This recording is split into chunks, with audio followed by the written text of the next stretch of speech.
Hi friends, this is from Balamith TNPC Academy. So இந்த வீடியோவில் என்ன பார்க்க போகிறோன்னு பாருங்கள். ஆல்ரெடி பார்த்தீங்கன்னா நம்ம குரூப் 4க்கான ஃப்ரீ டெஸ்ட் பேட்ச் வந்து கொடுத்துருப்போம். ஸோ ஃபஸ்ட்டு வீக்குக்கு உண்டான ஸ்கெடியூல் வந்து கொடுத்துருப்போம். ஸோ அதில் முடிக்காத பெண்டிங் தான் இப்போ வந்து பார்க்க போகிறோம், சரிங்களா? ஸோ இதில் வந்து என்ன பார்க்க போகிறோன்னா, ஜாக்ரஃபியில் பார்த்தீங்கன்னா நம்ம எல்லாமே சிலபஸ் வைஸ் தான் கொண்டு போய்கிட்டு இருக்கோம். ஏன்னா நமக்கு வந்து பார்த்தீங்கன்னா டைம் ரொம்ப கம்மியாக இருக்குது, சரிங்களா? ஜூன் 9ஆம் தேதி பார்த்தீங்கன்னா நமக்கு குரூப் 4 எக்ஸாம்னு சொல்லியிருக்காங்க. ஸோ எல்லாருமே அப்ளை பண்ணியிருப்பீங்கன்னு நினைக்கிறேன். ஸோ ரொம்ப குறுகிய காலம்தான் இருக்குன்றனால நம்ம என்னது புக் வைஸ் போகாமல் சிலபஸ் வைஸ் போவோம், சரிங்களா? சிலபஸ் வைஸில் எப்படின்னா புக்கில் இருக்கிறதா நம்ம கவர் பண்ணுவோம், சரிங்களா? அவுட் ஆஃப் சோர்ஸ் கவர் பண்ண போகிறதுல அவுட் ஆஃப் சோர்ஸ் பார்த்திங்கன்னா தேவையானதுக்கு மட்டும்தான் நம்ம வந்து கொடுக்க போகிறோம். ஸோ புக்கில் இருக்க டாபிக் மட்டும்தான் நம்ம வந்து கவர் பண்ண போகிறோம், சரிங்களா? அவுட் ஆஃப் சோர்ஸ் எதுனா தேவையானதுக்கு மட்டும் பார்ப்போம். மீதி எல்லாத்துக்குமே பார்த்திங்கன்னா சிலபஸ் வைஸ் புக்கில் இருக்கிறது என்னென்னு சொல்லி நம்ம வந்து பார்ப்போம் வரிசையாக, சரிங்களா? ஸோ அதுபடி பார்த்திங்கன்னா ஜாக்ரஃபியில் வந்து பார்த்திங்கன்னா நான் வேர் டு ஸ்டடி வந்து கொடுத்துருப்பேன். ஸோ வேர் டு ஸ்டடி பார்க்காதவங்க லிங்க் வந்து டிஸ்கிரிப்ஷனில் கொடுக்குறேன். ஸோ பார்த்துக்கோங்க, சரிங்களா? வேர் டு ஸ்டடி பார்த்துட்டு இதை வந்து பாருங்கள். ஸோ வேர் டு ஸ்டடி மட்டும் கொடுத்துருக்க மாட்டேன். ஸோ அந்த வேர் டு ஸ்டடியில் ஜாக்ரஃபி எப்படி கம்ப்ளீட் பண்ணலாம், ஸோ அதில் என்னென்ன வந்து எங்கெங்கே கொஸ்டின் கேட்டிருக்காங்க, போன குரூப் 4ல் எந்தெந்த டாப்பிக்கில் இருந்து கொஸ்டின் கேட்டிருக்காங்கன்ற எல்லா டீட்டெயிலுமே அந்த வீடியோவில் இருக்கும். ஸோ டிஸ்கிரிப்ஷனில் கொடுக்குறேன். ஸோ அந்த வீடியோவை பார்த்துட்டு அதுக்கப்புறம் இங்கே வந்து பாருங்கள், சரிங்களா? ஸோ ஃபஸ்ட்டு வீக் ஸ்கெடியூலில் வந்து என்ன டாபிக் கொடுத்துருப்பேன்னா, அமைவிடம் இயற்கை அமைப்பு பிரிவுகள்னு கொடுத்துருப்பேன், சரிங்களா? அமைவிடம் வந்து வராது, சரிங்களா? ஏன்னா புவி அமைவிடம்ன்றது பார்த்திங்கன்னா நிறையா புக்கில் கவர் ஆகும். ஸோ புவி அமைவிடம்ன்றது நம்ம வந்து சூரிய குடும்பத்தை பற்றிலாம் பார்க்குற மாதிரி இருக்கும். ஸோ அது வந்து அடுத்த ஸ்கெடியூலில் பார்த்துக்குவோம். ஸோ இயற்கை அமைப்பு பிரிவுகள், ஸோ அதிலிருந்து பார்த்திங்கன்னா போன குரூப் 4ல் பார்த்திங்கன்னா ஒரு கொஷின் கேட்டிருக்காங்க, சரிங்களா? இயற்கை அமைப்பு பிரிவுகள்ன்ற டாப்பிக்லேருந்து ஒரு கொஷின் கேட்டிருக்காங்க. ஸோ அந்த ஒரு கொஷினை நம்ம வந்து இப்போ கவர் பண்ணலாம், சரிங்களா? ஸோ இயற்கை அமைப்பு பிரிவுகள் எங்கெங்கே கவர் ஆகுதுன்னு பார்த்தீங்கன்னா 10th புக்கில் தான் இந்த இயற்கை அமைப்பு பிரிவுகள் இருக்குது, சரிங்களா? வேறு எந்த புக்லையுமே கிடையாது, 10th புக்கில் மட்டும்தான் இருக்குது. எந்தெந்த லெசனில் இருக்குன்னா ஃபஸ்ட் லெசன்லையும் 6th லெசன்லேயும் இருக்கும். ஃபஸ்ட் லெசனில் பார்த்தீங்கன்னா இந்தியாவோட இயற்கை அமைப்பு பிரிவுகளை பற்றி இருக்கும். 6th லெசனில் பார்த்தீங்கன்னா தமிழ்நாடோட இயற்கை அமைப்பு பிரிவுகளை பற்றி இருக்கும், சரிங்களா? ஸோ இந்த ரெண்டில் பார்த்தீங்கன்னா இப்போ வந்து நம்ம பார்த்தீங்கன்னா 10th ஃபஸ்ட் லெசனில் இருக்க இயற்கை அமைப்பு பிரிவுகள் வந்து பார்த்துடலாம். ஸோ இதில் வந்து பார்த்தீங்கன்னா 10th ஃபஸ்ட்டு லெசன் என்னன்னு பார்த்தீங்கன்னா இந்தியாவின் அமைவிடம், நிலத்தோற்றம் மற்றும் வடிகால் அமைப்புன்னு சொல்லி கொடுத்துருப்பாங்க. ஸோ அதில் பார்த்தீங்கன்னா நம்ம இயற்கை அமைப்புகளும் அந்த அமைவிடம் பற்றி, இந்தியாவோட அமைவிடம்லாம் எங்கெங்கே இருக்குன்றதை பற்றி மட்டும்தான் அதில் பார்க்க போகிறோம், சரிங்களா? வடிகால் அமைப்பு வந்து எதோட கவர் ஆகிரும்னா நம்ம நீருன்னு சொல்லிட்டு ஆறுகள்னு தனியாகவே ஒரு ஹெட்டிங் பார்த்துருப்போம், சரிங்களா? ஆறுகள்லேருந்து 2 கொஸ்டின் கேட்டிருப்பாங்க போன குரூப் 4ல். ஸோ அந்த ஆறுகள் வந்து நம்ம தனியாகவே பார்ப்போம், சரிங்களா? அந்த ஆறுகள் சம்மந்தமாக அந்த வடிகால் அமைப்புன்றது தனியாகவே ஒரு ஹெட்டிங் கொடுத்துருப்பாங்கல்ல, அப்போ எல்லாத்தையும் உங்களுக்கு வந்து ஒருங்கிணைச்சு கொடுப்பேன். ஸோ அப்போ நீங்கள் பார்க்குறப்போ உங்களுக்கு வந்து மார்க் மிஸ் ஆகாது, சரிங்களா?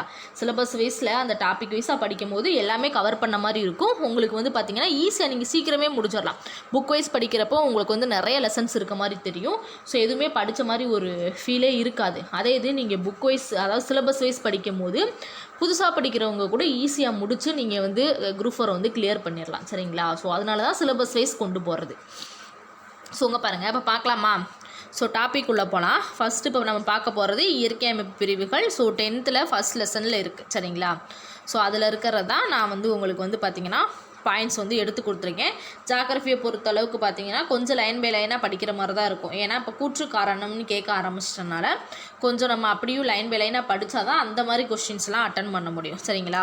ஸோ இப்போ இதில் என்ன ஃபஸ்ட்டு பார்க்க போகிறோன்னா இந்தியாவோட அமைவிடமும் அதோட பரப்பளவும் எப்படி இருக்க போகுது, ஸோ அதை பற்றி தான் இதில் பார்க்க போகிறோம், சரிங்களா? ஸோ இயற்கை அமைப்புன்னா டைரெக்டாக நம்ம இயற்கை அமைப்புக்கு போகாமல் இந்தியாவோட இதை பார்த்துட்டு அதுக்கப்புறம் பார்த்திங்கன்னா நம்ம அந்த இயற்கை அமைப்புகள் பார்த்தோம்னா கொஞ்சம் உங்களுக்கு ஈஸியாக இருக்கும், சரிங்களா? ஸோ அப்போ இது மட்டும் மிஸ் ஆன மாதிரி ஒரு ஃபீல் கிடைக்கும். அதனால தான் இதையும் சேர்த்து கொடுத்துருக்கோம். ஸோ அமைவிடம்ன்றது மேக்ஸிமம் எதில் கவர் ஆகும்னா புவியோட அமைவிடம் இருக்குல்ல, ஸோ அதில் கவர் ஆகும். புவியோட அமைவிடம் ப்ளஸ் இந்திய அமைவிடம், தமிழ்நாட்டு அமைவிடம் அதில் கவர் ஆகும். பட் நம்ம இதை பார்த்துட்டு அடுத்த ஹெட்டிங்கில் பார்த்திங்கன்னா புவி அமைவிடம்னு இருக்குது. இயற்கை அமைப்புகளை முடிச்சுட்டு புவி அமைவிடம் வந்து பார்ப்போம், சரிங்களா? ஸோ ரொம்ப முக்கியமான டாபிக், ரொம்ப முக்கியமான லெசன், சரிங்களா? ஸோ ஸ்கிப் பண்ணாமல் என்ன சொல்ல வரேன்னு முழுசாக பாருங்கள், சரிங்களா? பிடிஎஃப்பும் டிஸ்கிரிப்ஷனில் வந்து கொடுத்துருப்பேன்.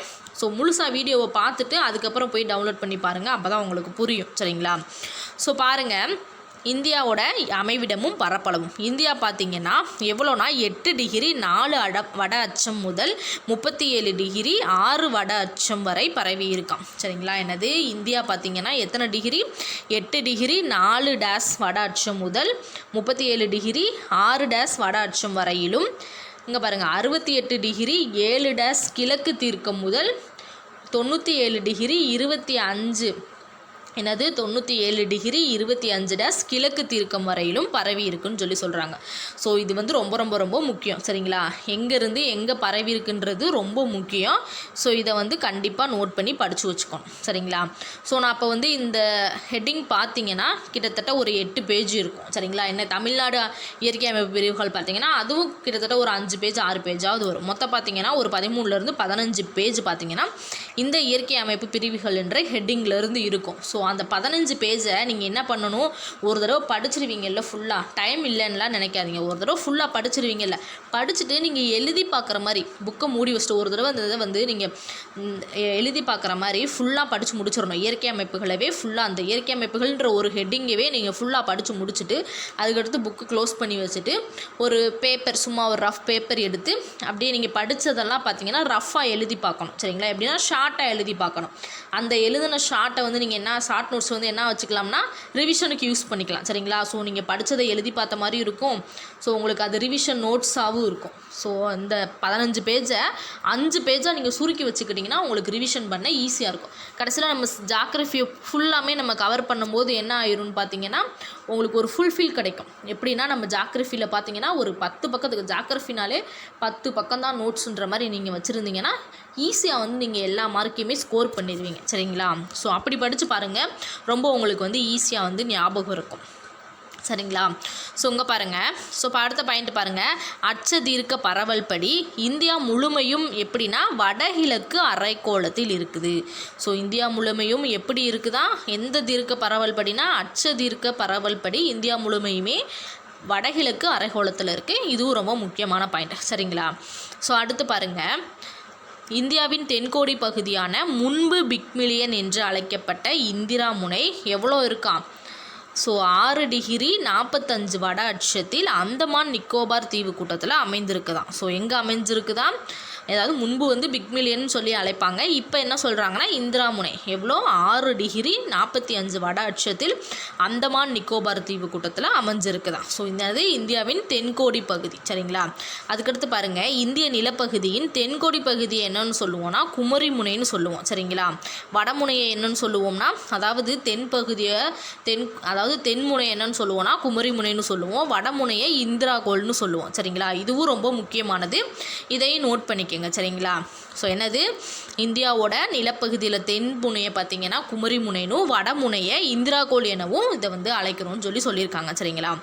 இந்தியா பார்த்தீங்கன்னா வடக்கே லடாக்கில் உள்ள இந்திரா கோல் முதல் தெற்கே கன்னியாகுமரி வரை எத்தனை கிலோமீட்டர்னா 3214 கிலோமீட்டர் நீளத்தையும், மேற்கே பார்த்தீங்கன்னா குஜராத்திலிருந்து ரான் ஆஃப் கட்ச் முதல் கிழக்கே அருணாச்சல பிரதேசம் வரை எவ்வளோ இருக்குன்னா 2933 கிலோமீட்டர் நீளத்தையும் கொண்டிருக்குதான். எங்கன்னா வடக்கில் பார்த்தீங்கன்னா லடாக்கில் இருந்து சரிங்களா, லடாக்கில் இருந்து இந்திரா கோல் முதல் தெற்கே கன்னியாகுமரி வரை 3214 கிலோமீட்டர் நீளத்தையும், மேற்கே பார்த்தீங்கன்னா குஜராத்தில்னா எந்த இடம்னா ரான் ஆஃப் கட்ச் முதல் கிழக்கே அருணாச்சல பிரதேசம் வரை 2933 கிலோமீட்டர் நீளத்தையும் கொண்டுள்ளன. ஸோ நீளமும் கொஸ்டின் கேட்பாங்க சரிங்களா.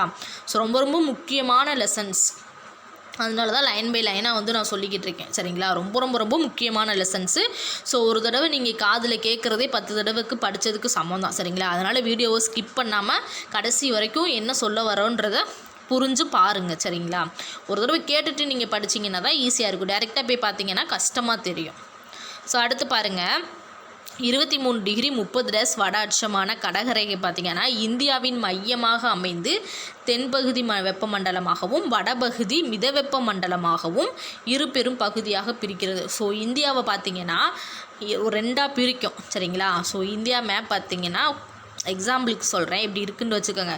ஸோ இதை ரெண்டாக வந்து பிரிக்கும் கரெக்டாக. ஸோ இது ரெண்டாக பிரிக்கும் போது பார்த்திங்கன்னா இந்த ரெண்டாக பிரிக்கிறதா என்னன்னு சொன்னீங்கன்னா கடகரேகைன்னு சொல்லுவோம் சரிங்களா. இந்த ரெண்டாக பிரிக்கிறது பார்த்திங்கன்னா கடகரேகை. இதில் என்னென்னா வடபகுதி பார்த்திங்கன்னா மிதவெப்ப மண்டலமாகவும் தென்பகுதி பார்த்திங்கன்னா ரொம்ப வெப்பமண்டலமாகவும் இருக்குன்ற மாதிரி சொல்லியிருக்காங்க சரிங்களா. ஸோ இந்தியா மேப்பே வந்து உங்களுக்கு கண்ணு முன்னாடி வரணும். ஸோ அடுத்ததை பாருங்கள். இந்தியா பார்த்திங்கன்னா 28 மாநிலங்களாகவும் 9 யூனியன் பிரதேசங்களாகவும் அதாவது நிர்வாக வசதிக்காக பிரித்து வச்சுருக்காங்க. சரிங்களா? எத்தனை 28 மாநிலங்களாகவும் 9 யூனியன் பிரதேசங்களாகவும் நம்ம வசதிக்காண்டி பிரித்து வச்சுருக்கிறோம். ஸோ அடுத்து பாருங்கள் இந்திய திட்ட நேரம். ஸோ இந்திய திட்ட நேரம் பாருங்கள், மேற்கில் உள்ள குஜராத் முதல் அருணாச்சல பிரதேசம் வரை இந்தியா வந்து ஏறத்தாழ 30 தீர்க்க கோடுகளை கொண்டுள்ளது. ஸோ மொத்தம் எத்தனை தீர்க்க கோடுகள் இருக்கா? 30 தீர்க்க கோடுகள் இருக்குது. ஸோ ரொம்ப ரொம்ப ரொம்ப ரொம்ப முக்கியமான பாயிண்ட். சரிங்களா? எத்தனைனா 30 தீர்க்க கோடுகள் இருக்குது. இந்தியாவின் கிழக்கில் உள்ள அருணாச்சல பிரதேசத்தில் மேற்கில் உள்ள குஜராத்தை காட்டிலும் எத்தனைனா 2 மணி நேரம் சூரியன் வந்து முன்னதாக உதிக்குமா. எந்த ஊரில்?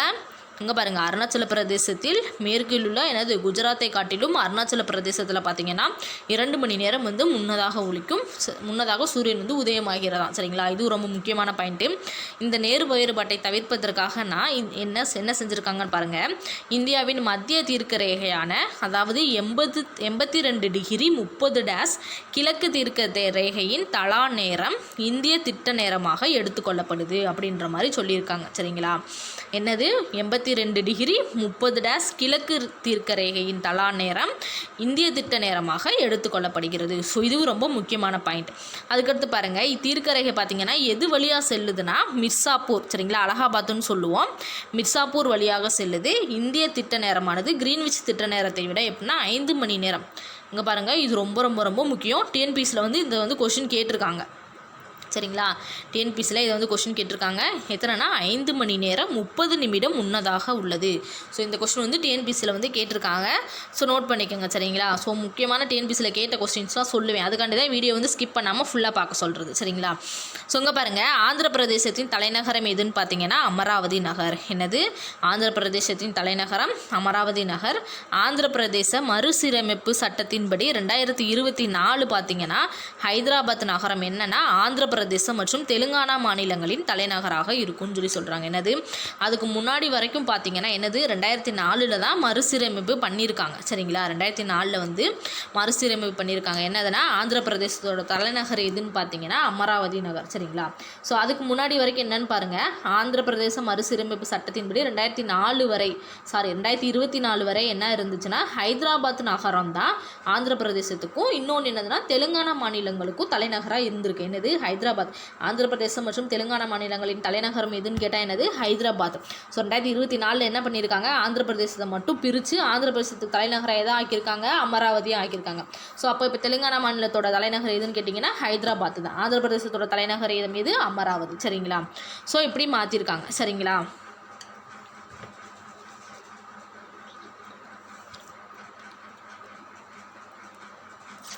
ஸோ அடுத்து பாருங்கள், ஸோ இதோட பார்த்திங்கன்னா அந்த அமைவிடம் வந்து முடிஞ்சு. ஸோ இப்போ தான் நம்ம வந்து சிலபஸ் டாபிக்குள்ளே வரப்போகிறோம். என்னதுன்னா இந்தியாவின் முக்கிய இயற்கை அமைப்பு பிரிவுகள். ஸோ இந்த வீடியோவில் பார்த்திங்கன்னா இந்தியாவோட இயற்கை அமைப்பு பிரிவுகள் இருக்கும். அடுத்த வீடியோவில் பார்த்திங்கன்னா தமிழ்நாட்டோட இயற்கை அமைப்பு பிரிவுகள் இருக்கும். சரிங்களா? ரெண்டுமே ஒரே வீடியோவில் கொடுக்கலான்னு தான் பார்த்தேன். பட் இதுவே 8 பேஜ்ன்றனால வீடியோ லென்த்தாக இருக்கும். அப்படின்றப்ப அதையும் கொடுத்தோம்னா இன்னும் ரொம்ப லென்த்தாக இருக்கும். அதனால தான் இது வந்து பார்ட் 1, அது பார்ட் 2ன்னு கொடுத்துருப்பேன். சரிங்களா? ஸோ இயற்கை அமைப்பு பிரிவுகள் பார்ட் 1 பார்ட் 2லேயே கம்ப்ளீட் ஆயிரும். ஸோ இங்கே பாருங்கள், இயற்கை அமைப்பு பிரிவுகளை பாருங்கள். ஸோ இந்தியாவில் பார்த்திங்கன்னா எத்தனை இயற்கை அமைப்பு பிரிவுகள் இருக்குன்றதை பாருங்கள். இந்தியாவில் பார்த்திங்கன்னா வடக்கில் உள்ள கம்பீரமான இமயமலை முகடுகளையும், தெற்கில் பார்த்திங்கன்னா அழகான கடற்கரைகளையும், மேற்கில் இந்திய பாலைவனத்தையும், கிழக்கில் புகழ்பெற்ற இயற்கை பாரம்பரியத்தையும் கொண்ட சிறந்த புவியியல் தோற்றங்களை கொண்ட ஒரு வல்லமை பெற்ற நாடாக என்னது இந்தியா வந்து அமைந்துள்ளதுன்னு சொல்லி சொல்கிறாங்க. இந்திய நிலப்பகுதி பார்த்திங்கன்னா பல மாறுபட்ட இயற்கை நிலை தோற்றங்களை வந்து பெற்றுள்ளது. இந்தியாவின் அமைப்பை இந்தியாவின் இயற்கை அமைப்பை 6 பெரும் பிரிவுகளாக பிரிக்கலாம். ஸோ நோட் பண்ணிக்கங்க, ரொம்ப முக்கியம். என்னது? இந்தியாவின் இயற்கை அமைப்பை 6 பெரும் பிரிவுகளாக பிரிக்கலாம். இந்தியாவின் இயற்கை அமைப்பை எத்தனை பிரிவுகளாக பிரிக்கலாம்? 6 பெரும் பிரிவுகளாக பிரிக்கலாம். ஸோ ரொம்ப ரொம்ப ரொம்ப ரொம்ப முக்கியமானது. சரிங்களா? இந்தியாவின் இயற்கை அமைப்பை 6 பெரும் பிரிவுகளாக பிரிக்கலாம். ஸோ அது என்னென்னு பார்க்கலாமா? ஸோ இது வந்து எந்தெந்த திசையில் இருக்குன்றதை நோட் பண்ணிக்கணும், ரொம்ப முக்கியம். சரிங்களா? ஸோ என்னென்னா வடக்கு இமயமலைகள் எங்கே இருக்குதுன்னு பார்த்தீங்கன்னா வடக்கில் இருக்குது. ஸோ எந்த திசைன்றதையும் நோட் பண்ணிக்கணும், ரொம்ப முக்கியம். சரிங்களா? அடுத்து வடபெரும் சமவெளிகள். என்னது? வடபெரும் சமவெளிகள். அதுக்கடுத்து பார்த்தீங்கன்னா தீபகற்ப பீடபூமிகள். ஸோ அதுக்கடுத்து பார்த்தீங்கன்னா கடற்கரை சமவெளிகள். அதுக்கடுத்து பார்த்தீங்கன்னா தீவுகள். ஸோ வடபெரும் சமவெளிகள் எந்த சைடு இருக்குதுன்னு பார்க்கணும். ஸோ வடபெரும் சமவெளிகள் பார்த்திங்கன்னா ஸோ இந்தியாவை சுற்றிலுமே இருக்கும் சரிங்களா. அதுக்கு வந்து நம்ம திசை சொல்ல முடியாது. அதுக்கடுத்து பார்த்திங்கன்னா தீபகற்ப பீடபூமி. ஸோ இங்கே பாருங்கள், தெற்கில் பார்த்திங்கன்னா அழகான கடற்கரை. ஸோ கடற்கரை சமவெளிகள் அப்போ எங்கே இருக்குது? தெற்கில் இருக்குது. மேற்கில் பார்த்திங்கன்னா இந்திய பாலைவனம் இருக்குது சரிங்களா. மேற்கில் பார்த்திங்கன்னா இந்திய பாலைவனம் இருக்குது. கிழக்கில் பார்த்திங்கன்னா இயற்கை பாரம்பரியத்தை கொண்ட சிறந்த புவியியல் தோற்றங்களை கொண்ட ஒரு வல்லமை பெற்ற நாடாக இது வந்து அமைஞ்சிருக்குதுன்னு சொல்கிறாங்க சரிங்களா. ஸோ சமவெளிகள் தீவுகள் பார்த்திங்கன்னா ஸோ அதுவும் பார்த்திங்கன்னா இந்தியாவை சுற்றி தான் இருக்கும் சரிங்களா. மேற்கில் பார்த்திங்கன்னா பாலைவனம் எதில் வரும்னு பார்த்திங்கன்னா பீடபூமிகளில் வரும் சரிங்களா. ஸோ மேற்கில் பார்த்திங்கன்னா அதாவது பாலைவனம் மட்டும் நோட் பண்ணிக்கோங்க சரிங்களா. ஸோ அடுத்ததை பாருங்கள், நம்ம உள்ளே போய் டீட்டெயிலாக பார்க்கலாம். ஸோ இங்கே பாருங்கள் வடக்கு மலைகள். ஸோ வடக்கு மலைகள்னால் என்னன்னு பாருங்கள், இமயமலையோட இன்னொரு பேர் தான் என்னன்னு பார்த்தீங்கன்னா வடக்கு மலைகள்னு சொல்லுவோம் சரிங்களா. இமயமலைகளோட இன்னொரு பேர் என்னதுன்னு பார்த்தீங்கன்னா வடக்கு மலைகள். ஸோ வடக்கு மலைகள் என அழைக்கப்படும் இயற்கை அமைப்பு பிரிவு எதுன்னு கேட்கலாம். என்னது? இமயமலை சரிங்களா. உலகின் இளமையான மற்றும் உயரமான மலைத்தொடர் எதுன்னு பார்த்தீங்கன்னா இதுதான் சரிங்களா. உலகில் பார்த்திங்கன்னா உயரமான என்னது உலகில் இளமையான மற்றும் மிக உயரமான மலைத்தொடர் எதுனா இந்த இமயமலை தான். எதனால் அப்படி சொல்கிறாங்கன்னா இம்மலைகள் பார்த்திங்கன்னா சில மில்லியன் ஆண்டுகளுக்கு முன்னர் தான் உருவாச்சான். ஸோ அதனால தான் இது என்னது இளமையான மலைகள்னு சொல்கிறாங்க. மேலும் புவி மேலோட்டு பேரியக்க விசைகள் காரணமாக புவி மேலோடு பார்த்திங்கன்னா மடிக்கப்பட்டு மடிப்பு மலைகளாக வந்து இது வந்து உருவாகியிருக்கு. மேற்கில் பார்த்திங்கன்னா சிந்து பள்ளத்தாக்கிலிருந்து கிழக்கில் பிரம்மபுத்திரா பள்ளத்தாக்கு வரை எவ்வளோனா 2500 கிலோமீட்டர் நீளத்திற்கு இது வந்து நீண்டு பரவியுள்ளதுன்னு சொல்லியிருக்காங்க. ஸோ இதுவும் ரொம்ப முக்கியம் சரிங்களா. ஸோ எவ்வளோ பரவி இருக்குன்றது கேட்பாங்க. எங்கன்னா மேற்கில் பார்த்திங்கன்னா சிந்து பள்ளத்தாக்கிலிருந்து கிழக்கில் பார்த்திங்கன்னா பிரம்மபுத்திரா பள்ளத்தாக்கு வரை எவ்வளோனா 2500 கிலோமீட்டர் பரவி இருக்குது. இது ரொம்ப ரொம்ப முக்கியம் சரிங்களா. ஸோ அடுத்த பாயிண்ட் பாருங்கள், இந்த மலைகள் பார்த்திங்கன்னா காஷ்மீர் பகுதியில் 500 கிலோமீட்டர் அகலத்துடனும் அருணாச்சல பிரதேசத்தில் 200 கிலோமீட்டர் அகலத்துடனும் என்னது இது வந்து வேறுபடுதுன்னு சொல்கிறாங்க. ஸோ எந்தெந்த மாநிலத்தில் எவ்வளோ கிலோமீட்டர் பரவி இருக்குதுன்றது ரொம்ப முக்கியம் சரிங்களா. இதையும் நீங்கள் நோட் பண்ணி தான் ஆகணும் சரிங்களா. ஸோ மலைகள் எங்கன்னா காஷ்மீர் பகுதியில் 500 கிலோமீட்டர் அகலத்துடனும் அருணாச்சல பிரதேசத்தில் 200 கிலோமீட்டர் அகலத்துடனும் இது வந்து வேறுபடுதுன்னு சொல்கிறாங்க. அடுத்து பாருங்கள், பிரபலமான பாமீர் முடிச்சு இங்கே தான் இருக்குது சரிங்களா. பாமீர் முடிச்சு எங்கே இருக்குது? இமயமலையில் தான் இருக்குது. அதை என்ன சொல்லுவோன்னா உலகின் கூரை என அழைக்கப்படுகிறது. ஸோ உலகின் கூரை என அழைக்கப்படுவது எதுன்னு கேட்கலாம். பாமீர் முடிச்சு ஆல்ரெடி டிஎன்பிசியில் கேட்டிருக்காங்க சரிங்களா. என்னது உலகின் கூரை என அழைக்கப்படுவது எதுன்னு டிஎன்பிசியில் கேட்டிருக்காங்க. என்னதுன்னு பார்த்தீங்கன்னா பாமீர் முடிச்சு. ரொம்ப ரொம்ப ரொம்ப முக்கியமான கொஸ்டின்ஸ். ஸோ அடுத்து பாருங்கள், இது மத்திய ஆசியாவின் உயரமான மலைத்தொடரையும் இமயமலையின் இணைக்கும் பகுதியாகவும் இது வந்து இருக்குதுன்னு சொல்கிறாங்க. என்னது உயரமான அதாவது மத்திய ஆசியாவின் உயரமான மலைத்தொடராகவும் இமயமலையும் இணைக்கும் பகுதியாக இது இருக்குதா. இமயமலை பார்த்திங்கன்னா பாமீர் முடிச்சிலிருந்து கீழ் நோக்கி வில் போன்ற வடிவத்தில் அமைந்துள்ளது. என்னது கீழ் நோக்கி வில் போன்ற வடிவத்தில் அமைந்துள்ளது. இதுவும் பார்த்திங்கன்னா டிஎன்பிசியில் கேட்டிருக்காங்க. ஸோ ரொம்ப முக்கியமான சரிங்களா. பாமீர் முடிச்சிலிருந்து கீழ் நோக்கி வில் போன்ற வடிவத்தில் அமைந்துள்ளது. ஸோ அடுத்து பாருங்கள் இமாலயா. ஸோ இமாலயா என்ற சொல் சமஸ்கிருத மொழியில் பனி உறைவிடம் என அழைக்கப்படுகிறது. இமாலயா என்ற சொல் என்னது? சமஸ்கிருத மொழியில் பனி உறைவிடம் என அழைக்கப்படுகிறது.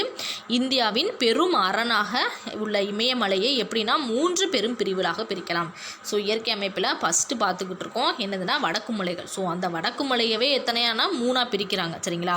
இமாலயா என்ற சொல் எதிலிருந்து எடுத்திருக்காங்கன்னு பாருங்கள். ரொம்ப ரொம்ப முக்கியமானது சமஸ்கிருத மொழியில். அதுக்கு என்னென்னா அர்த்தம்னு பார்த்தீங்கன்னா பனி உறைவிடம்னு அர்த்தம். இது ரொம்ப ரொம்ப ரொம்ப ரொம்ப முக்கியமான பாயிண்ட் சரிங்களா.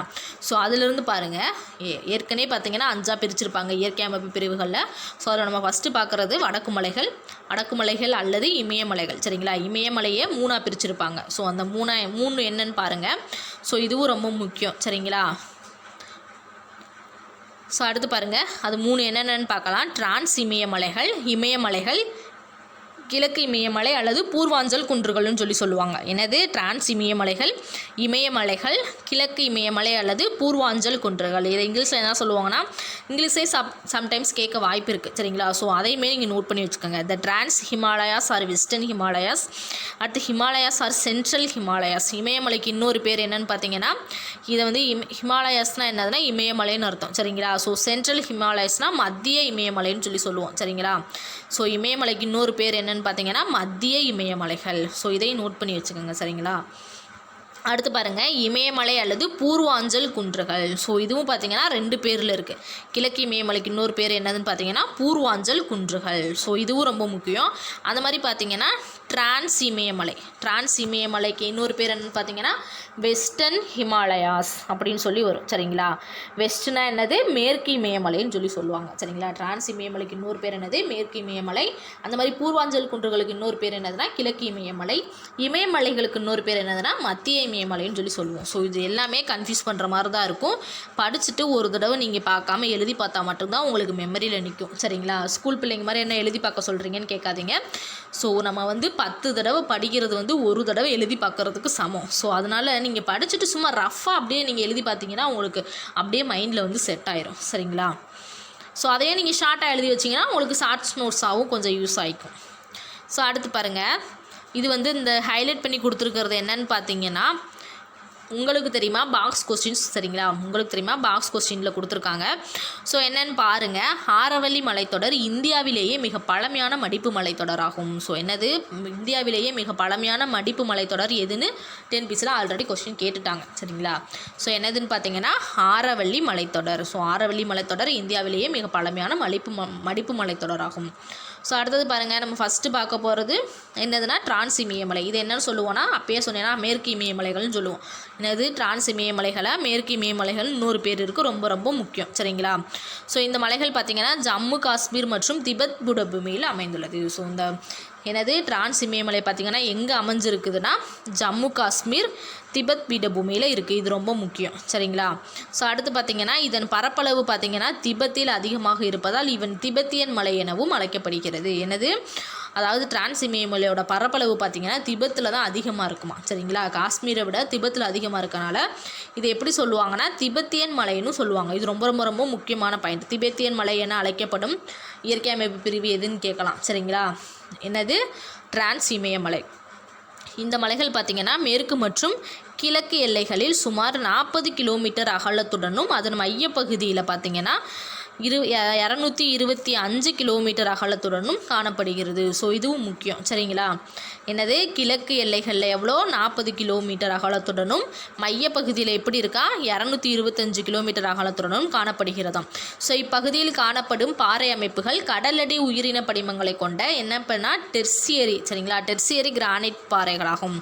ஸோ இங்கே என்ன இருக்குது, உயிரின படிமங்களை கொண்ட டெர்சியரி கிரானைட் பாறைகள் இங்கே இருக்குது. சரிங்களா, ஸோ இப்பாறைகளின் ஒரு பகுதி உருமாறிய பாறை படிமங்களாக இமயமலை தொடரின் மைய அச்சாக அமைந்துள்ளதுன்னு சொல்லி சொல்கிறாங்க. சரிங்களா, அந்த பாறையில் ஒரு பகுதி தான். சரிங்களா, ஸோ இதை கூட கொஸ்டினாக கேட்கலாம்.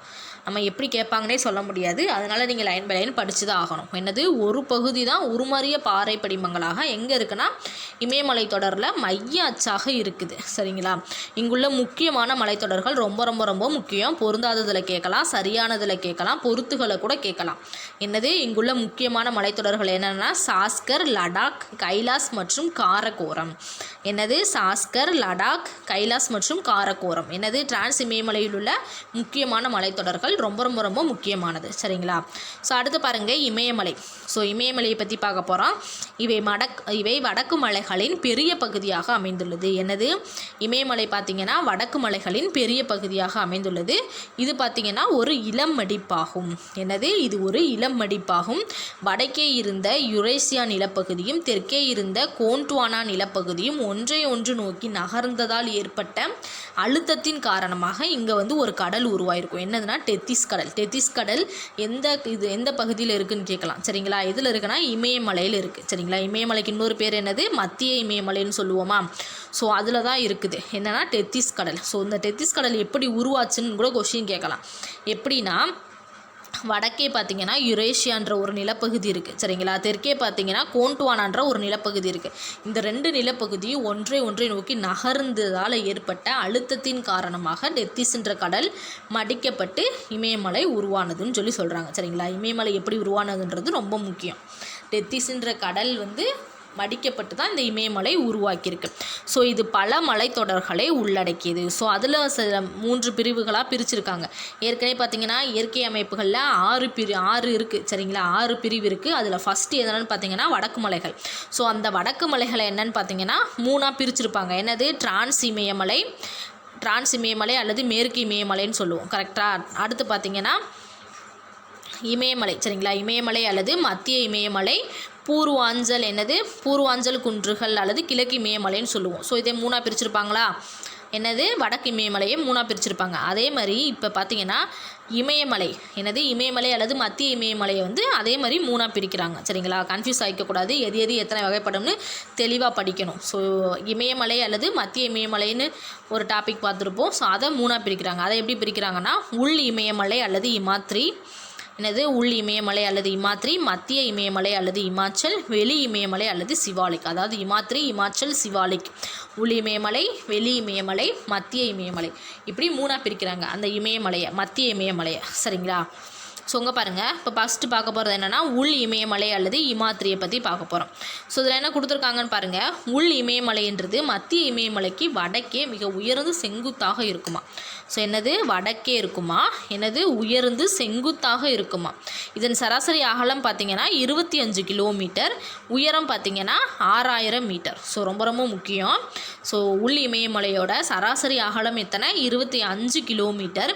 சராசரி உயரம் எத்தனைன்னு பார்த்திங்கன்னா 6000 மீட்டர். சரிங்களா? ரொம்ப ரொம்ப ரொம்ப முக்கியமான பாயிண்ட். சிறிய இமயமலை மற்றும் சிவாலிக் குன்றுகளை ஒப்பிடும்போது இப்பகுதி குறைவான மழையை பெறுகின்றது. எனது சிறிய இமயமலை மற்றும் சிவாலிக் குன்றுகளை ஒப்பிடும்போது இப்பகுதி பார்த்திங்கன்னா குறைவான மலைப்பகுதியை வந்து பெற்றிருக்கு. இதுவும் ரொம்ப முக்கியம். சரிங்களா? மற்ற மலைத்தொடர்களை ஒப்பிடும்போது இப்பகுதியில் பௌதீக சிதைவாகவே உள்ளது. என்னது மற்ற மலைத்தொடர்களை ஒப்பிடும்போது இப்பகுதி எப்படி இருக்குமா, பௌதீக சிதைவாக இருக்குன்னு சொல்கிறாங்க. இமயமலையில் மிக உயர்ந்த சிகரங்களில் பெரும்பாலானவை பார்த்திங்கன்னா இந்த மலைத்தொடரில் தான் அமைந்திருக்குது. என்னது இமயமலையில் மிக உயர்ந்த சிகரங்களில் பெரும்பாலானவை இம்மலைத்தொடரில் தான் அமைஞ்சிருக்கு. ஸோ அதில் முக்கியமானவை எதுன்னு பார்த்திங்கன்னா எவரெஸ்ட் தான். ஸோ எவ்வளோனா 8848 மீட்டர். சரிங்களா? அதில் முக்கியமானவை எதுன்னு பார்த்திங்கன்னா எவரெஸ்ட் தான். ஸோ எவரெஸ்ட் மற்றும் கஞ்சன்ஜங்கான்னு சொல்கிறாங்க. ஸோ இங்கே பாருங்கள், உலகிலேயே அதிகமான, சரிங்களா, உலகிலேயே மிக அதிகமான இது எதுன்னு அதிகமான சிகரம் எதுன்னு கேட்டிங்கன்னு பார்த்தீங்கன்னா எவரெஸ்ட் தான். சரிங்களா? உலகிலேயே அதிகமான சிகரம் எதுன்னு கேட்டிங்கன்னா எவரெஸ்ட்டு. இந்தியாவிலேயே மிக உயரமான சிகரம், அதிகமானன்னு சொல்லிட்டேன், உயரமான சிகரம் எதுன்னு கேட்டிங்கன்னா கஞ்சன்ஜங்கா. சரிங்களா? ஸோ இது ரெண்டையும் டிஃப்ரென்ஸ் பண்ணி படித்து வச்சுக்கணும். ஏன்னா இது 8848 மீட்டர், இது 8586 மீட்டர். சரிங்களா? ரெண்டுமே ரொம்ப ரொம்ப முக்கியம். ரெண்டுமே கன்ஃபியூஸ் ஆகிடக்கூடாது. உலகிலேயே மிக உயரமான சிகரம் எதுன்னு கேட்டால் எவரெஸ்ட், இந்தியாவிலேயே மிக உயரமான சிகரம் எதுன்னு கேட்டிங்கன்னா கஞ்சன்ஜங்கா. டிஎன்பிஎஸ்சியில் அடிக்கடி இந்த கொஸ்டின் கேட்டிருக்காங்க. சரிங்களா? ஸோ அடுத்து பாருங்கள், எவரெஸ்ட் சிகரம் நேபாளத்திலும் கஞ்சன்ஜங்கா சிகரம் நேபாளம் மற்றும் சிக்கிமிற்கு இடையேயும் இருக்குது. ஸோ எவரெஸ்ட் எங்கே இருக்குன்னா நேபாளத்துலேயும், கஞ்சன்ஜங்கா பார்த்திங்கன்னா நேபாளம் மற்றும் சிக்கிம் இருக்குது. இந்த ரெண்டுக்கும் இடையில இருக்குது. ஸோ இதுவும் ரொம்ப முக்கியம். எங்கே அமைஞ்சிருக்குன்றதை நோட் பண்ணிக்கோங்க. இது மற்ற மலைத்தொடர்களை விட தொடர்ச்சியான மலைத்தொடராக அமைந்துள்ளது. இது என்னது மற்ற மலைத்தொடர்களை விட தொடர்ச்சியான மலைத்தொடராகவும் இது வந்து அமைஞ்சிருக்குது. இந்த மலையில் பார்த்திங்கன்னா எப்போதும் நிரந்தரமாக பனி சூழ்ந்து காணப்படுவதால் கங்கோத்ரி, சியாச்சின் போன்ற பனியாறுகள் வந்து இங்கே வந்து காணப்படுதுன்னு சொல்கிறாங்க. ஸோ என்னது உள் இமயமலையில் காணப்படும் பனியாறுகள் என்னன்னு கேட்கலாம். ரொம்ப முக்கியம். இந்த 2 பனியாறுகளையும் நோட் பண்ணிக்கோங்க.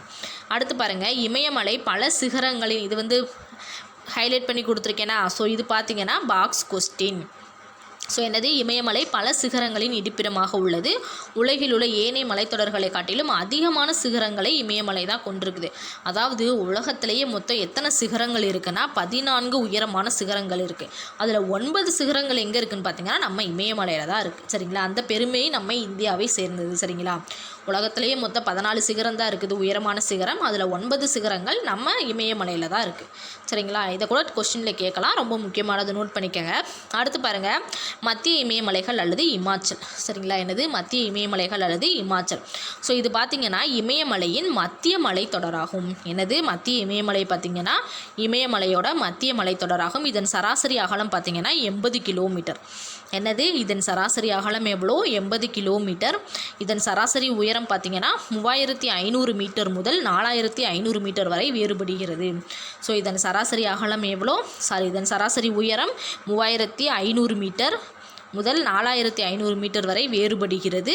ஸோ இதன் சராசரி அகலம் எவ்வளோன்னு பார்த்தீங்கன்னா 80 கிலோமீட்டர் வரை இருக்குது. சரிங்களா? ஸோ அகலம் எவ்வளோ, உயரம் எவ்வளோ, இதை நோட் பண்ணிக்கோங்க. ரொம்ப முக்கியமானது. அடுத்து பார்த்திங்கன்னா வெண்கற் பாறைகள், சுண்ணாம்பு பாறைகள் மற்றும் மணற்பாறைகள் இத்தொடரில் காணப்படுது. என்னது? வெண்கற்பாறைகள், சுண்ணாம்பு பாறைகள் மற்றும் மணற்பாறைகள் இத்தொடரில் வந்து காணப்படுது. நகரமயமாக்கல், காடுகள் அழிப்பு மற்றும் மிக அதிக மழைப்பொழிவின் காரணமாக மண்ணரிப்பு வந்து ஏற்படுது. சரிங்களா? ஸோ என்னது? நகரமயமாக்கல், காடுகள் அழிப்பு மற்றும் மிக அதிக மழைப்பொழிவின் காரணமாக மண்ணரிப்பு வந்து ஏற்படுது. இம்மலைத்தொடரில் பார்த்திங்கன்னா பீர்பாஞ்சல், தவ்லாதார் மற்றும் மகாபாரத் ஆகிய மலைகள் வந்து இங்கே வந்து காணப்படுது. ஸோ ரொம்ப முக்கியம். மத்திய மலைகளில் காணப்படும் மலைகள் என்னென்னு கேட்கலாம். என்னது? பீர்பாஞ்சல், தவ்லாதார், மகாபாரத். ஸோ இந்த 3 மலைகளும் ரொம்ப முக்கியம். இதை நோட் பண்ணிக்கோங்க. சரிங்களா?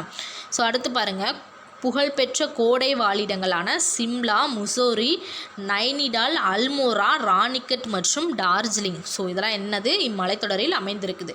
ஸோ இந்த மலைத்தொடர், அதாவது மத்திய மலைத்தொடரில் அமைந்துள்ள கோடை வாழிடங்கள். சரிங்களா? புகழ்பெற்ற கோடை வாழிடங்கள் என்னென்னு கேட்கலாம். ஸோ இதெல்லாம் நோட் பண்ணிக்கோங்க. சரிங்களா? ஸோ அதுக்கடுத்து பாருங்கள், இந்த ஹைலைட் பண்ணியிருக்கிறது வந்து பார்த்திங்கன்னா பாக்ஸில் கொடுத்துருக்கிறதா. ஸோ என்னென்னு பார்த்தீங்கன்னா கணவாய்கள் கொடுத்துருப்பாங்க. ஸோ எந்தெந்த கணவாய் எந்தெந்த மாநிலத்தில் அமைஞ்சிருக்குதுன்னு கொடுத்துருப்பாங்க. அடிக்கடி டிஎன்பிசியில் கேட்குற கொஸ்டின்ஸ். சரிங்களா? இது பார்த்தீங்கன்னா அடிக்கடி டிஎன்பிசியில் கேட்குற கொஸ்டின்ஸ். ரொம்ப ரொம்ப ரொம்ப ரொம்ப ரொம்ப முக்கியமான கொஸ்டின்ஸ். சரிங்களா? ஸோ இந்த லெசன் படிச்சிங்கன்னா கன்ஃபார்ம் ஒரு கொஸ்டின் உங்களுக்கு இருக்குது. நீங்கள் 1 மார்க்குக்கு ரெடி ஆகிட்டீங்க. சரிங்களா? ஸோ வந்து நான் ஸ்கெடியூல் முடிச்சதுக்கப்புறம் சொல்கிறேன். ஸோ இந்த ஒரு ஸ்கெடியூலை படிக்கிறதுனால நீங்கள் எத்தனை மார்க் ஸ்கோர் பண்ணியிருப்பீங்க நான் கடைசியில் சொல்கிறேன். சரிங்களா? ஸோ காரக்கோரம் கணவாய். ஸோ காரக்கோரம் கணவாய் எங்கே இருக்குதுன்னு பார்த்தீங்கன்னா ஜம்மு காஷ்மீரில் இருக்குது. ஜொசிலா கணவாய் எங்கே இருக்குதுன்னு ஜொசிலா கணவாய், சிப்கிலா கணவாய் இந்த 2 எங்கே இருக்குதுன்னு பார்த்தீங்கன்னா இமாச்சல பிரதேசத்தில் இருக்குது. பொமிடிலா கணவாய் பார்த்தீங்கன்னா அருணாச்சல பிரதேசத்தில் இருக்குது. நாதுலா மற்றும் ஜொலிப்லா கணவாய் பார்த்தீங்கன்னா சிக்கிமில் இருக்குது. சரிங்களா?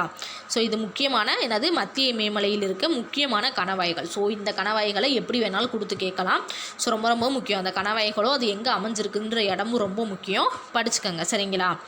ஸோ அடுத்தது பாருங்கள், பாகிஸ்தானையும் ஆப்கானிஸ்தானையும் இணைக்கும் ஹைபர் கணவாய் மற்றும் பாகிஸ்தானில் உள்ள போலன் கணவாயும் இந்திய துணைக்கண்டத்தில் உள்ள முக்கிய கணவாய்கள்னு சொல்கிறாங்க. இது எங்கே இருக்குன்னா இந்திய துணைக்கண்டத்தில் இருக்குது. சரிங்களா? என்னென்னா பாகிஸ்தானையும் ஆப்கானிஸ்தானையும் இணைக்கும் என்னது? ஹைபர் கணவாய். ஸோ பாகிஸ்தானையும் ஆப்கானிஸ்தானையும் இணைக்கும் கணவாய் எதுன்னு கேட்கலாம். ஹைபர் கணவாய். பாகிஸ்தானில் உள்ள போலன் கணவாயும் இந்திய துணைக்கண்டத்தில் உள்ள முக்கிய கணவாயின்னு சொல்கிறாங்க. சரிங்களா? போலன் கணவாய் எந்த நாட்டில் இருக்குதுன்னு கேட்கலாம். பாகிஸ்தானில் இருக்குது. சரிங்களா? இது ரொம்ப முக்கியமாக மாதிரி இதை நோட் பண்ணிக்கோங்க. அடுத்து பாருங்கள், வெளி இமயமலை அல்லது சிவாலிக் குன்றுகள். என்னது? வெளி இமயமலை அல்லது சிவாலிக் குன்றுகள் பற்றி பார்க்க போகிறோம். ஸோ இதில் பாருங்கள், இம்மலைத்தொடரானது ஜம்மு காஷ்மீரில் இருந்து அசாம் வரை பரவி காணப்படுகிறது. ஸோ இது என்னது? ஜம்மு காஷ்மீரிலிருந்து அசாம் வரை பரவி காணப்படுகிறது. இத்தொடரின் ஒரு பகுதி ஆறுகளால் உருவாக்கப்பட்ட படிவுகளால் ஆனது. ஸோ என்னது? வெளி இமயமலை பார்த்திங்கன்னா எங்கே இருக்குதுன்னா ஜம்மு காஷ்மீர்லேருந்து அசாம் வரை பரவி இது வந்து காணப்படுது. இத்தொடரோட ஒரு பகுதி எங்கே இருக்குதுன்னு பார்த்தீங்கன்னா இந்த ஆறுகளால் உருவாக்கப்பட்ட படிவுகளால் வந்து இருக்குதுன்னு சொல்கிறாங்க. சரிங்களா? இதன் உயரம் எவ்வளோன்னு பார்த்தீங்கன்னா 900 மீட்டர்லேருந்து 1100 மீட்டர் வரை இது வந்து வேறுபடுது. சரிங்களா? அப்போ சராசரி உயரம் எவ்வளோன்னு பார்த்தீங்கன்னா 1000 மீட்டர். சரிங்களா? 900க்கும் 1100க்கும் சராசரி எவ்வளோ? 1000 மீட்டர். அப்போ வெளி இமயமலையோட சராசரி உயரம் எவ்வளோன்னு கேட்டால் 1000 மீட்டர். சராசரி அகலம் எவ்வளோன்னு பாருங்கள், 50 கிலோமீட்டர் முதல் 10 கிலோமீட்டர் வரையும் இது வந்து வேறுபடலான்னு சொல்கிறாங்க. சரிங்களா? இது பார்த்திங்கன்னா தொடர்ச்சி அற்ற மலைத்தொடர். சரிங்களா? வெளி இமயமலை தொடர்ச்சி மலையா தொடர்ச்சியற்ற மலையான்னு கூட கொஸ்டின் கேட்கலாம். என்னது? இது வந்து பார்த்திங்கன்னா தொடர்ச்சியற்ற என்னது? மலைத்தொடராக இருக்குன்னு சொல்கிறாங்க. அடுத்து பாருங்கள், குறுகலான நீண்ட பள்ளத்தாக்குகள் சிறிய இமயமலைக்கும் வெளிப்புற இமயமலைக்கும் இடையில் காணப்படுது. என்னது? குறுகலான நீண்ட பள்ளத்தாக்கு எதுக்கு இடையில்? சிறிய இமயமலைக்கும் வெளிப்புற இமயமலைக்கும் இடையில் இருக்கிறதா சொல்கிறாங்க. ஸோ இவை கிழக்கு பகுதியில் டூயர்ஸ் எனவும், இது ரொம்ப முக்கியம். சரிங்களா? கிழக்கு பகுதியில் டூயர்ஸ் எனவும் மேற்கு பகுதியில் டூன்கள் எனவும் இது வந்து அழைக்கப்படுது. என்னது? கிழக்கு பகுதியில் டூயர்ஸ் எனவும் மேற்கு பகுதியில் டூன்கள் எனவும் இது வந்து அழைக்கப்படுது. இப்பகுதிகள் குடியிருப்புகளின் வளர்ச்சிக்கு ஏற்றதாக உள்ளது. என்னது? இப்பகுதிகள் குடியிருப்புகளின் வளர்ச்சிக்கு ஏற்றதாக உள்ளது. ரொம்ப ரொம்ப முக்கியம். ஸோ அடுத்து பாருங்கள், பூர்வாஞ்சல் குன்றுகள். ஸோ பூர்வாஞ்சல் குன்றுகளை பற்றி பார்ப்போமா? இவை இமயமலையின் கிழக்கு கிளையாகும். என்னது? பூர்வாஞ்சல் குன்றுகள்ன்றது இமயமலையின் கிழக்கு கிளைன்னு சொல்கிறாங்க. ஸோ பூர்வாஞ்சல் குன்றுகளை என்னன்னு சொல்கிறோம்? இமயமலையின் கிழக்கு கிளையாகும். ஸோ அதில் இருக்க மத்திய இமயமலையில் 3 பிரிவாக பிரிச்சிருப்பாங்களா, அந்த 3மே நம்ம பார்த்து முடிச்சிட்டோம். ஸோ இது பார்த்திங்கன்னா அந்த வடக்கு மலைகள்ன்ற ஹெட்டிங்கில் 3 பாட்டு பார்த்தோம்ல, ஸோ அதில் 3வது இது. சரிங்களா, கன்ஃபியூஸ் ஆகக்கூடாது. ஸோ இது பார்த்திங்கன்னா வடகிழக்கு மாநிலங்களில் வந்து பரவி இருக்குது. பெரும்பாலான குன்றுகள் மியான்மர் மற்றும் இந்திய எல்லைகளுக்கிடையே காணப்படுதுன்னு சொல்கிறாங்க. மற்ற மலைகள் அல்லது குன்றுகள் பார்த்திங்கன்னா இந்தியாவின் உட்பகுதியில் வந்து பரவி இருக்குது. சரிங்களா, என்னது இந்தியாவின் உட்பகுதியில் வந்து பரவி இருக்குது. மற்ற மலைகள் அல்லது குன்றுகள் இந்தியாவின் உட்பகுதியில் வந்து பரவி இருக்குது.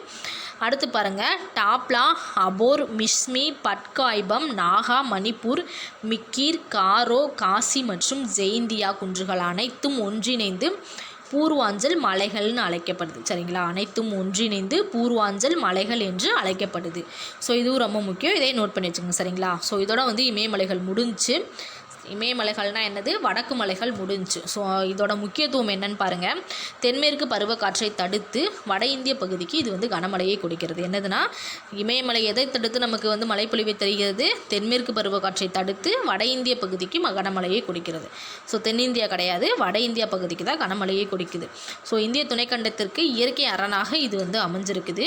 வற்றாத நதிகளின் பிறப்பிடமாக உள்ளது. இமயமலை என்னது, வற்றாத நதிகளின் பிறப்பு. எப்பயுமே நதி இருந்து, அதாவது நதினா என்னது, ஆறு. எப்பயுமே அங்கே ஆறு ஓடிக்கிட்டே இருக்கும். ஸோ என்னென்ன ஆறுன்னு பாருங்கள், சிந்து, கங்கை, பிரம்மபுத்திரா மற்றும் பிற ஆறுகள். ஸோ இயற்கை அழகின் காரணமாக வடக்கு மலைகள் சுற்றுலா பயணிகளின் சொர்க்கத்தலமாக திகழ்கிறது. என்னது, இயற்கை அழகின் காரணமாக என்னது, இமயமலைகள் அல்லது வடக்கு மலைகள்னு சொல்லுவோம். இது என்னது, சுற்றுலா பயணிகளின் சொர்க்கமாக இது வந்து திகழுதுன்னு சொல்கிறாங்க. அடுத்து பாருங்கள், பல கோடை வாழிடங்களும் புனித தலங்களான இங்கே வந்து என்னென்ன புனித தலங்கள் இருக்குதுன்னு பாருங்கள். இதுவும் ரொம்ப முக்கியம். சரிங்களா, அமர்நாத், கேதார்நாத், பத்ரிநாத் மற்றும் வைஷ்ணவி தேவி கோவில்களும் இந்த மலைத்தொடரில் வந்து இருக்குதாம். ஸோ வனப்பொருட்கள் சார்ந்த தொழிலகங்களுக்கு மூலப்பொருட்களை வந்து அளிக்கிறதா சொல்கிறாங்க. மத்திய ஆசியாவிலிருந்து வீசும் கடும் குளிர் காற்றை தடுத்து இந்தியாவை பார்த்திங்கன்னா குளிரிலிருந்து பாதுகாக்குதான். என்னது, மத்திய ஆசியாவிலிருந்து வீசும் கடும் குளிர் காற்றை தடுத்து இந்தியாவை குளிரிலிருந்து இது வந்து பாதுகாக்குது. இமயமலை பார்த்திங்கன்னா பல்லுயிர் மண்டலத்திற்கு பெயர் பெற்றவை. என்னது, இமயமலை பார்த்திங்கன்னா பல்லுயிர் மண்டலத்திற்கு பெயர் பெற்றவை. இது ரொம்ப முக்கியம். சரிங்களா, ஸோ அடுத்து பாருங்கள், இதோட பார்த்திங்கன்னா நம்ம 6 இயற்கை அமைப்பு பிரிவுகளில் ஒரு இயற்கை அமைப்பு முடிச்சிட்டோம். அடுத்தது பார்த்திங்கன்னா வடபெரும் சமவெளிகள் பார்க்க போகிறோம். சரிங்களா, ஸோ வளமான சமவெளிகள் வடக்கு மலைகளின் தென்புறம் பறந்து காணப்படுகிறது. சிந்து, கங்கை, பிரம்மபுத்திரா மற்றும் அதன் துணையாறுகளால் உருவாக்கப்பட்ட வண்டல் மண் படிவுகளை கொண்ட உலகிலேயே வளமான சமவெளியாக இது வந்து இருக்கிறதா சொல்கிறாங்க. இதன் நீளம் எவ்வளோன்னு பாருங்கள், 2400 கிலோமீட்டர் நீளமும் இதன் அகலம் மேற்கிலிருந்து கிழக்கு நோக்கி 240 கிலோமீட்டர் முதல் 320 கிலோமீட்டர் வரை காணப்படுதுன்னு சொல்கிறாங்க. சரிங்களா, இது ரொம்ப முக்கியம், இதை நோட் பண்ணிக்கோங்க. இது பார்த்திங்கன்னா 7 லட்சம் சதுர கிலோமீட்டர் பரப்பளவிற்கு பரவி இருக்கான். எவ்வளோ, 7 லட்சம் சதுர கிலோமீட்டருக்கு வடபெரும் சமவெளிகள் வந்து பரவி இருக்குது. அதாவது வட இந்திய பெரும் சமவெளி மேடு பள்ளமற்ற ஒரு சீரான பரப்பாக அமைஞ்சிருக்குதான். இவை இமயமலை மற்றும் இந்திய மலைகளில் உள்ள ஆறுகளின் படிய வைத்தல் செயல்முறைகளால் வந்து உருவாக்கப்பட்டிருக்கு. சரிங்களா, இவ்வாறுகள் மலையடி சமவெளிகள் மற்றும் வெள்ளச் சமவெளிகளில் அதிகமான வண்டல் படிவுகளை படிய வைக்கின்றன.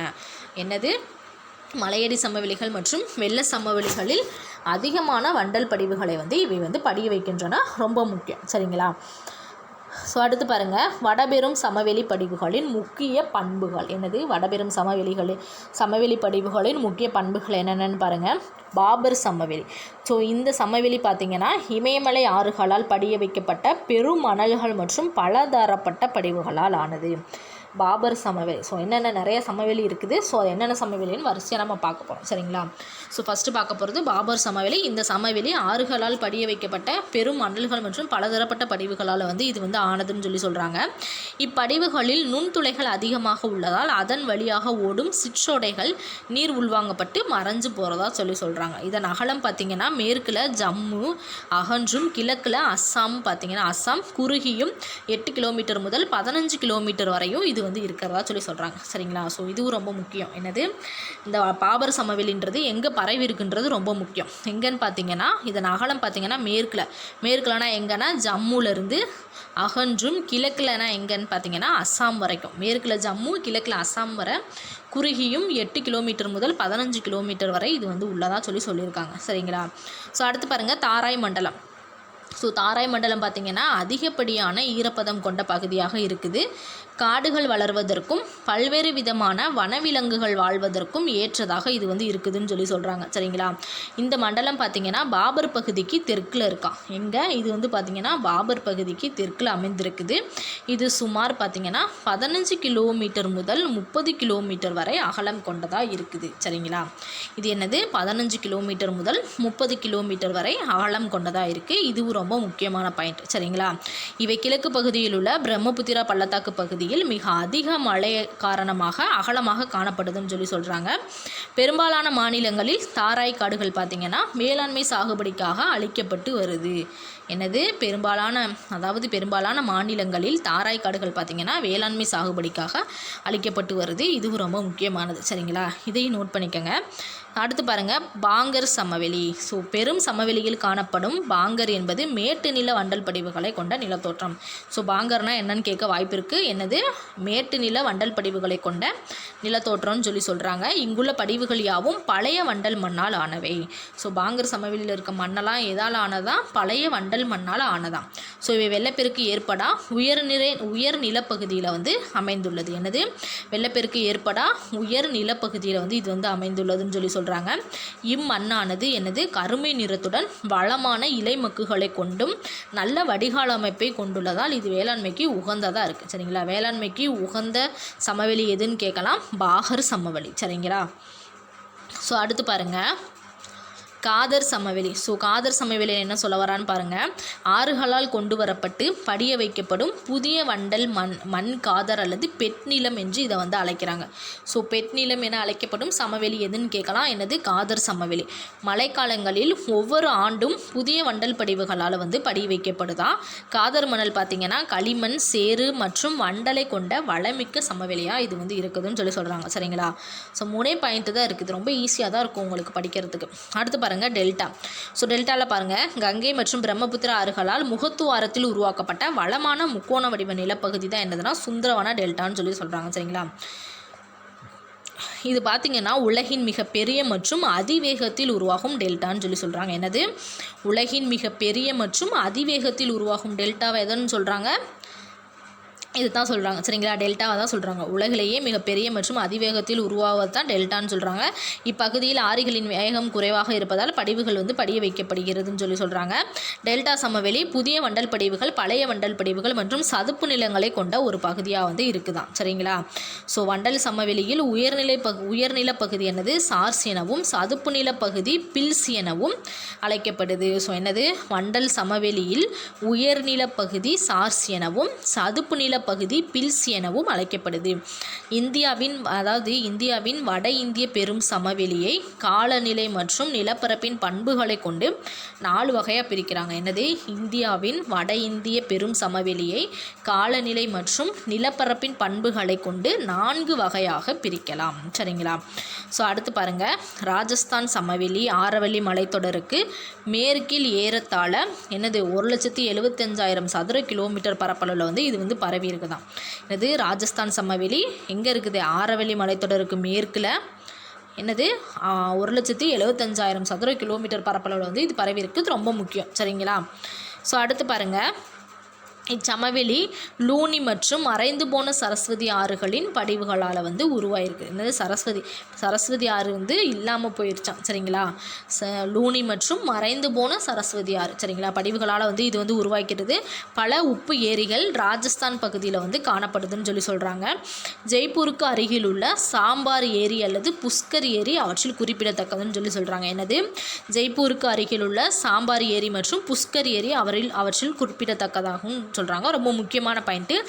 பெரிய இந்திய பாலைவனம் தார் பாலைவனம் என்றும் அழைக்கப்படுகிறது. என்னது பெரிய இந்திய பாலைவனம் தார் பாலைவனம் என்றும் அழைக்கப்படுகிறது. இதுவும் ரொம்ப முக்கியமானது. இது இந்திய துணைக்கண்டத்தின் வடமேற்கு பகுதியில் அமைந்துள்ள மிகப்பெரிய வறண்ட நிலப்பகுதியாக உள்ளது. என்னது இது இந்திய துணைக்கண்டத்தின் வடமேற்கு பகுதியில் அமைந்துள்ள மிகப்பெரிய வறண்ட நிலப்பகுதியாக இது வந்து இருக்குதுன்னு சொல்கிறாங்க. சரிங்களா? ஸோ இதுவும் பார்த்திங்கன்னா ரொம்ப ரொம்ப ரொம்ப ரொம்ப முக்கியமான பாயிண்ட். சரிங்களா? ஸோ அடுத்து பாருங்கள் இது இந்திய துணைக்கண்டத்தின் வடமேற்கு பகுதியில் அமைந்துள்ள மிகப்பெரிய வறண்ட பகுதி நிலப்பகுதின்னு சொல்லியாச்சு. ஸோ 2,00,000 சதுர கிலோமீட்டர் பரப்பளவில் இந்தியாவிற்கும் பாகிஸ்தானுக்கும் இடையில் இயற்கை எல்லையாக இது வந்து இருக்குது. சரிங்களா, எத்தனைனா 2,00,000 சதுர கிலோமீட்டர் பரப்பளவில் இந்தியாவிற்கும் பாகிஸ்தானுக்கும் இடையில் இயற்கை எல்லையாக இது வந்து இருக்குது. உலகிலேயே பார்த்திங்கன்னா 17வது மிகப்பெரிய பாலைவனம் ஆகும். என்னது, உலகிலேயே அதாவது இது உலகின் 17வது மிகப்பெரிய பாலைவனமாக இருக்குதுன்னு சொல்லி சொல்கிறாங்க. சரிங்களா, இந்த பாலைவனம் பார்த்திங்கன்னா ஆரவல்லி மலைத்தொடருக்கு மேற்கே ராஜஸ்தான் மாநிலத்தின் 2/3 பங்கு நிலப்பரப்பை கொண்டுள்ளது. என்னது, இந்த பாலைவனம் ஆரவல்லி மலைத்தொடருக்கு மேற்கே ராஜஸ்தான் மாநிலத்தின் 2/3 பங்கு நிலப்பரப்பை வந்து கொண்டுள்ளதுன்னு சொல்லி சொல்கிறாங்க. இந்த பாலைவன பகுதி பார்த்திங்கன்னா மருஸ்தலி என்றும் அரை பாலைவன பகுதி பாங்கர் என்றும் இது வந்து இரு பகுதிகளாக பிரிக்கிறாங்க. என்னது, ராஜஸ்தான் சமவெளியை பார்த்திங்கன்னா ராஜஸ்தான்றது என்னது, ஒரு பாலைவனம் தான். சரிங்களா, ராஜஸ்தான் சமவெளியை பார்த்திங்கன்னா எப்படி பிரிக்கிறாங்கன்னா, அதாவது மருஸ்தலி என்னது பாலைவன பகுதியை மருஸ்தலி என்றும் அரை பாலைவனமாக இருக்கும்ல, ஸோ அதை பார்த்திங்கன்னா எப்படின்னா பாங்கர். அரை பாலைவனம்னா என்னது, பாதி பாலைவனமாக இருக்கும், பாதி சில மரங்கள் இருக்கிற மாதிரி இருக்கலாம். சரிங்களா, அதுக்கு பேர் தான் அரை பாலைவனம். ஸோ அரை பாலைவன பகுதி எப்படி பிரிக்கலாம்னா பாங்கர்னு இரு வகையாக வந்து இதை வந்து அழைக்கிறாங்க. சரிங்களா, ஸோ இந்த பாலைவன பகுதியில் பல உப்பு ஏரிகளும் மணல் திட்டுகளும் வந்து காணப்படுது. சரிங்களா, என்னது, இப்பாலைவன பகுதியில் பல உப்பு ஏரிகளும் மணல் திட்டுகளும் வந்து காணப்படுது. ஸோ அடுத்து பாருங்கள், பஞ்சாப் மற்றும் ஹரியானா சமவெளி. ஸோ இதில் பாருங்கள், ஏறத்தாழ 1.75 லட்சம் சதுர கிலோமீட்டர் பரப்பளவை கொண்ட பஞ்சாப் ஹரியானா சமவெளிகள் இந்த பாலைவனத்தின் வடகிழக்கே அமைஞ்சிருக்குது. என்னது, ஏறத்தாழ 1.75 லட்சம் சதுர கிலோமீட்டர் பரப்பளவை கொண்ட பஞ்சாப் மற்றும் ஹரியானா சமவெளிகள் எங்கே இருக்கா, பாலைவனத்தோட வடக்கில் இருக்கா. சரிங்களா, வடகிழக்கில் இருக்கா. சரிங்களா, ஸோ அடுத்து பாருங்கள், இந்த சமவெளி பார்த்திங்கன்னா சட்லஜ், பியாஸ் மற்றும் ராவி ஆறுகளினால் ஏற்படும் படிவுகள் உருவாகுதான். ஸோ எந்தெந்த ஆறுகளின் படிவுகளினால் உருவாகிறது ரொம்ப முக்கியம், இதை நோட் பண்ணிக்கங்க. இந்த சமவெளி நீர்பிரி மேடாகவும் கங்கை யமுனை என்னது கங்கை யமுனை சட்லஜ் ஆற்றடி சமவெளியாகவும் இது வந்து இருக்கிறதா சொல்லி சொல்கிறாங்க. என்னது, இந்த சமவெளி நீர்பிரி மேடாகவும் கங்கை யமுனை சட்லஜ் ஆற்றடி சமவெளியாகவும் இது வந்து இருக்குதான். அடுத்து பாருங்கள், கங்கை சமவெளி. ஸோ கங்கை சமவெளி பார்த்திங்கன்னா மேற்கில் உள்ள யமுனை ஆற்றிலிருந்து கிழக்கில் உள்ள வங்காளதேசம் வரை சுமார் எவ்வளோ 3.75 லட்சம் சதுர கிலோமீட்டர் வந்து இது வந்து பரப்பளவை கொண்டிருக்கான். ஸோ கங்கை சமவெளியோட பரப்பளவு எவ்வளோன்னு கேட்கலாம், நோட் பண்ணிக்கோங்க. கங்கையும் அதன் துணையாறுகளான காக்ரா, காண்டக், கோசி, யமுனை, சாம்பல், பெட்வா போன்றவைகளும் அதிக அளவில் வண்டல் படிவுகளை வந்து படிய வைத்து இந்தியாவின் மிகப்பெரிய சமவெளிகளை வந்து இது உருவாக்குதான். சரிங்களா, ஸோ கங்கை சமவெளி கிழக்கு மற்றும் தென்கிழக்கு நோக்கி மென் சரிவாக வந்து அமைந்துள்ளதுன்னு சொல்லி சொல்கிறாங்க. ஸோ அடுத்து பாருங்கள், பிரம்மபுத்திரா சமவெளி. ஸோ பிரம்மபுத்திரா சமவெளி என்னன்னு பாருங்கள். பிரம்மபுத்திரா சமவெளியின் பெரும் பகுதி அஸ்ஸாமில் இருக்குது. பிரம்மபுத்திரா ஆற்றினால் உருவாக்கப்பட்ட ஒரு தாழ்நில சமவெளியாக வடபெரும் சமவெளியின் கிழக்கு பகுதியில் இது வந்து இருக்குதுன்னு சொல்லி சொல்கிறாங்க. ஸோ இது பார்த்திங்கன்னா சுமார் எத்தனைனா 56.275 சதுர கிலோமீட்டர் பரப்பளவில் வண்டல் விசிறிகளாகவும் தாராய் எனப்படும் சதுப்பு நில காடுகளாகவும் இது வந்து காணப்படுதுன்னு சொல்லி சொல்கிறாங்க. சரிங்களா, ஸோ இதோட பார்த்திங்கன்னா நமக்கு சமவெளி முடிஞ்சிருச்சு. அதுக்கடுத்து பார்த்திங்கன்னா தீபகற்பம் தான் இருக்குது. சரிங்களா, ஸோ இதோட பார்த்திங்கன்னா என்னது, சமவெளி முடிஞ்சு. ஸோ இந்த வீடியோவே பார்த்திங்கன்னா கிட்டத்தட்ட 1 மணி நேரம் ஆயிடுச்சு. ஸோ தீபகற்ப பீடபூமிகள் பார்த்திங்கன்னா அடுத்த வீடியோவில் பார்க்கலாம். சரிங்களா, தீபகற்ப பீடபூமி அடுத்த வீடியோவில் பார்க்கலாம். ஸோ இந்த வீடியோ பிடிச்சிருந்தா லைக் பண்ணுங்கள், மறக்காமல் நம்ம சேனலை சப்ஸ்கிரைப் பண்ணுங்கள். நெக்ஸ்ட் வீடியோவில் பார்க்கலாம். இது உங்கள் பாலமேத்து டிஎன்பிஎஸ்சி அகாடமி.